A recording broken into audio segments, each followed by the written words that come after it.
Today, stocks have become the new most effective way of burning through money. What was once an asset is now but a mere plaything, a gambling device, a slot machine. Instead of becoming the means through which good companies thrive, the stock market has become a platform for our society to express their mania and depressions.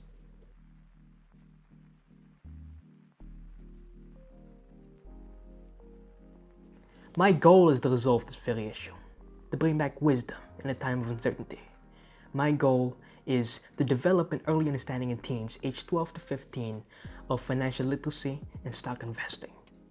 But most importantly, why they matter. My project revolves around the global context of globalization and sustainability, particularly so because it revolves around teaching teens and helping them understand the capital markets, the stock markets, and the supply and demand forces that influence it every single day, and much, much more. My start at stocks began when I read Value Investing by Teguh Hidayat, which told me of the value of judging the quality of the business behind the stock before buying the stock itself. And it also introduced me to compounding and its power, and I fell in love with it, especially if it was investing and wealth related. What makes my goal challenging is teaching in a simple and understandable manner to those who are completely new to investing. And that's difficult because there's a lot of prior knowledge that I took for granted that I must now explain step by step to those who are completely new to the topic. The prior learning I had was that I read a lot of investing and finance books in my free time.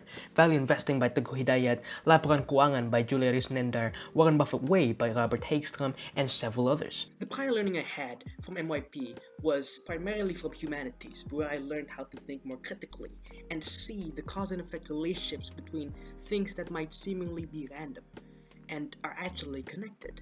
Most of the times before PP, I would just go on with research and not actually have a plan. I'll just jump in and try to untangle myself when the research gets too messy. And as a result, after each fruitless research session, I was frustrated. As I fell again and again due to my improper organization, I learned from my mistakes and grew better in clarifying and organizing my plans. I then used an objective-based framework I developed myself in almost all my research sessions, where I will write down my objective and consider the boundaries I will need to respect before finally organizing a plan to achieve the objective in light of the boundaries. And this all cut my research in half as it was very directed and efficient.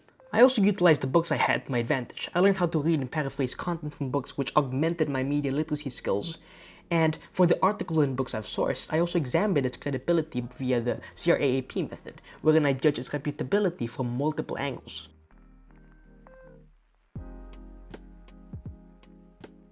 For the project, I certainly did take some time to build myself a success criteria I can refer to when in doubt of how to make my product the best it can be. Amongst the 5 criteria I've developed, 2 stands out the most. Of course, every professional website must have its own look and feel to it. And for my website, I plan to have a modern and simple look, yet showcasing a color palette that exudes a simplistic appeal. Another big part in determining how successful my education website is certainly by seeing whether the people it was aimed at actually understood the topics presented in it. And so I plan to have at least 50 people in my survey agree that the material was easily digestible, while the referential interviews, diagrams, and videos help clarify difficult topics. To keep track of the articles I plan to write and the articles I have written, I made a table of contents that acts as a milestones page where each future topic will have a brief description for it. Making this certainly helped me clarify what my future topics will be about to myself, and to also help me arrange it to such a way that it accompanies the reader's understanding step-by-step knowledge of the topic at hand. For a rather long time, I never updated the tasks I have set out to do months back, but then several months into the project, I made the resolve to begin organizing my timelines and articles. And so I revamped my timeline for money depth and replaced it instead with a cleaner and much more detailed time frame to organize my tasks. And for snowball compounding, I also made use of a Notion timeline I built myself, in which it also displays the importance and urgency of each task. This was a significant improvement since it helped me prioritize which tasks to do amongst the many tasks that lay ahead of me. Before I started the personal project, I had no particular self-management skills, and so most of my time in the project was spent on procrastinating, delaying, and postponing my work on the project. But then, as I made the resolve to hash things out and continue working on the project, Despite of the postpones I've made, I began to learn and adopt a variety of self-management skills. For one, I was able to cope with my lack of progress rationally. Instead of dwelling on the problem, I just worked on the solution. I was also able to build a personal positive self-identity that was a substantial fix since it upended the identity of being lazy and undisciplined that I adopted earlier. Along with that, I made a consistent habit of investing effort every evening in tracking how I spent my time during the day, so I can learn to be more productive the next day using an app called Toggle Track. With the goal in mind, I set out to make Money Adept, an educational website that introduces and demystifies financial literacy to teens, even to those who may not know anything about the topic. And to build on that, I made SnowballCompounding.com, a blog website primarily tailored towards the target audience to help them understand how the stock markets work and how to find the right companies to invest in.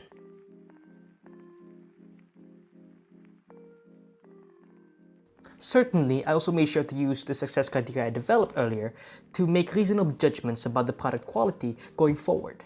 And though I didn't have the criteria open at all times, I always considered it whenever I was working on Money Adept and Snowball Compounding. For one, I always kept in mind the simplicity of the design I promised in the aesthetics part of my criteria, and so it shows in the looks of both my websites. I also disciplined myself towards making each and every single one of Money Adept's articles understandable, and even going lengths to talk with members of my target audience. Before the personal project, I usually only followed arguments that fit my agenda as a result of years spent in academic debating and making argumentative essays. But then I learned to open my mind to new arguments made by believable experts in the field so I can revise my understanding and broaden my horizons.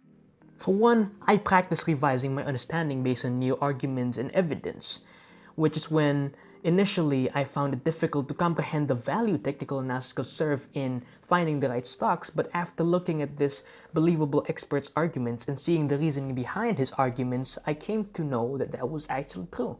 During the start of the project, I barely communicated with my teachers about my progress, particularly because I wasn't even that driven working on my project, and even if I did try to contact them, I wouldn't have anything much to show for. But when I began organizing my timelines, I also started to communicate considerably with my supervisor for feedback.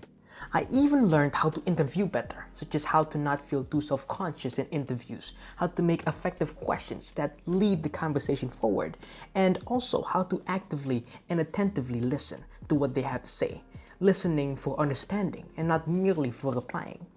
All in all, the experience I got from the 3 interviews I held was immense and certainly will help me become a better communicator going forward. At the start of my project, and for the 4 months that followed, I never even thought of making SnowballCompounding.com.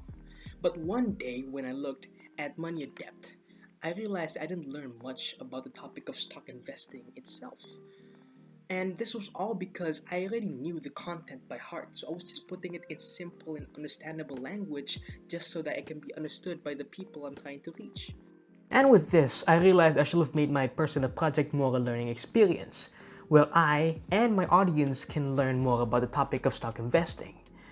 But of course, this realization wasn't particularly pleasurable. It was emotionally challenging at best. But that's how SnowballCompounder.com came to be, a platform where I can share my research and observations on discerning between good companies to invest in and those not to. And I plan to continue this even after the PP is ended because I enjoy this project and it will allow me to push my boundaries further and explore the topic of stock investing more. So that is all. Thank you for listening and watching. My name is Rafi, and goodbye.